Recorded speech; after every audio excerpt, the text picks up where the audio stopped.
Four basic ethers can create a living, pulsing world of forces and activities that are much like the pulsing heart that circulates human blood, performing many complex functions. The two ethers of warmth and light expand, whereas the ethers of sound and life contract. These are the forces of levity and gravity.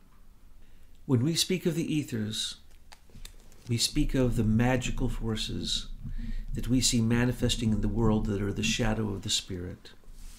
We see levity, the very force that is almost completely ignored by modern science. Modern science believes that the whole world is a giant clock that is winding down, that it is entropy.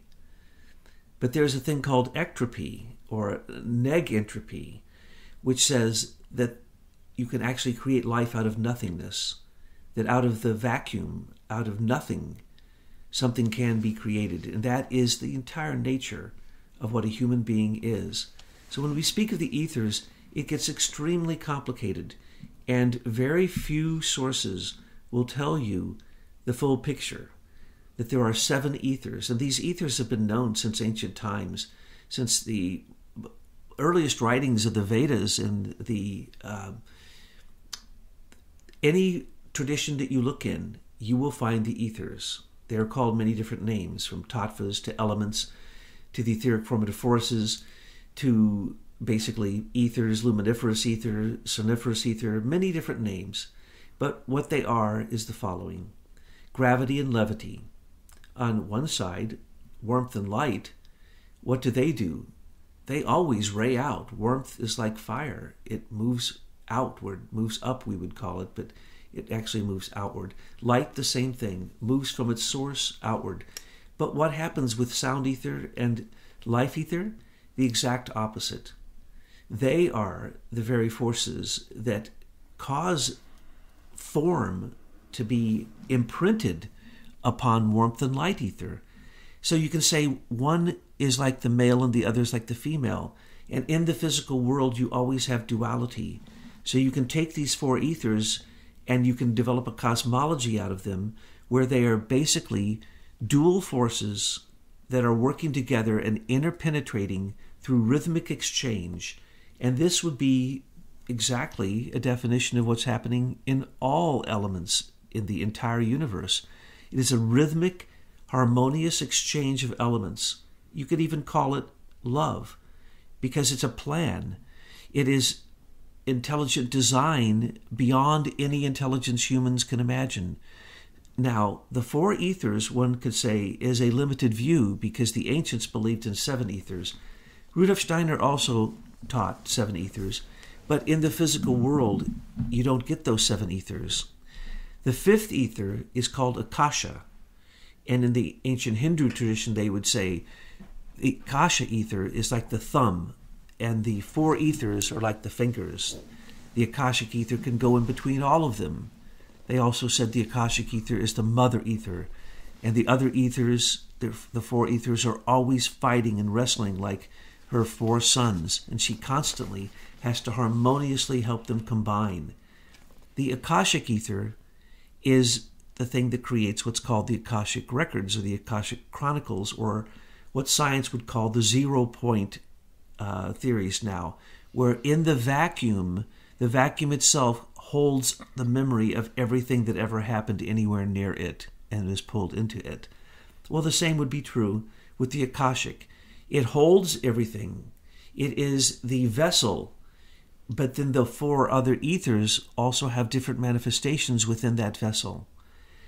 Then when you come to the fifth ether, the Akashic ether, you can then transform in the future, and only in the future, or if you could leave the surface of the earth and live outside of the atmosphere of the earth and directly take your nourishment from the sun, you could have the higher 6th and 7th ether, which is the higher sound ether and the higher life ether. They only penetrate down into this physical plane in a shadow form. Same thing with the Akashic ether. And to a degree, the same thing with light ether.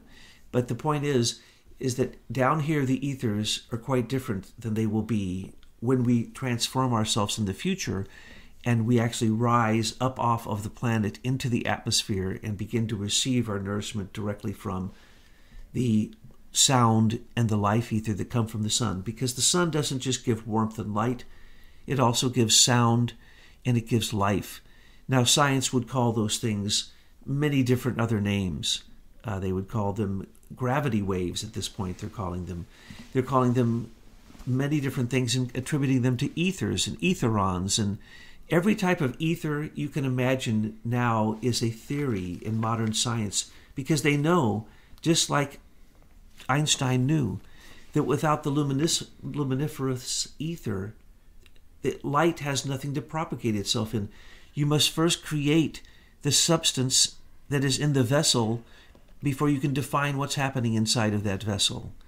And once we have the cosmology of Rudolf Steiner, as it transforms the ancient teachings of the tattvas and of the ethers into a modern interpretation, you have a theory of everything. And that theory of everything can then be found in the human etheric body. So the deeper you want to go with the ethers, the more you'll find. But there is no end to what the depth of the understanding of the human being in relationship to the ethers is really all about. An entire lifetime would have to be dedicated to it to understand it. When I was a young anthroposophist, my questions would always come back to the answers being the ethers. And so I would ask the older anthroposophists, well, why don't you teach about the Akashic ether? Why don't you teach about the other two missing ethers that no one says anything about? Why don't you teach what's found in Günter Waxel's book on the etheric formative forces? Why do you avoid the ethers when we're supposed to understand the ethers if we're going to be Waldorf teachers? If we're going to understand the cosmology of Rudolf Steiner, you cannot do it without understanding the ethers. They would say to me, the mysteries of the ethers are about the future also. And the way that you could understand them the most easily is to either become a Waldorf teacher and teach the children from 1st through 7th grade and watch their etheric body grow, or become a biodynamic gardener and watch the way the ethers penetrate the plants. And so I became a Waldorf teacher.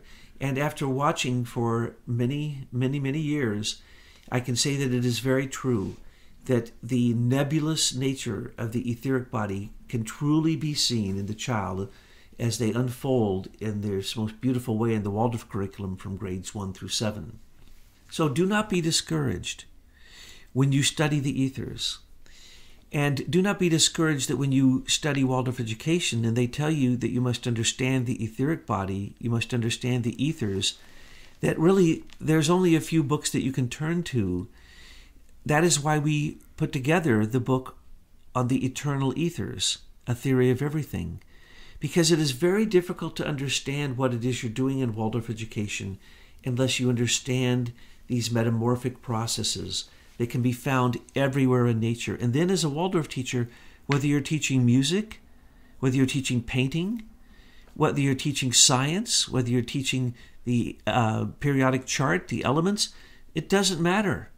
It will all come back in the teacher's mind to the ethers, and you will be able to put it into a workable cosmology that truly can present to the children a living, dynamic world of the manifestation of the Spirit falling into this realm through understanding the ethers and through delivering the Waldorf curriculum in the fashion that it's supposed to be delivered, because the very stories that you tell open up your capacities as a Waldorf teacher to see the etheric formative forces active in the child, to see the ethers, to see the elements, to see the Greek elements, the elements of solid, liquid, aeriform, and warmth or fire.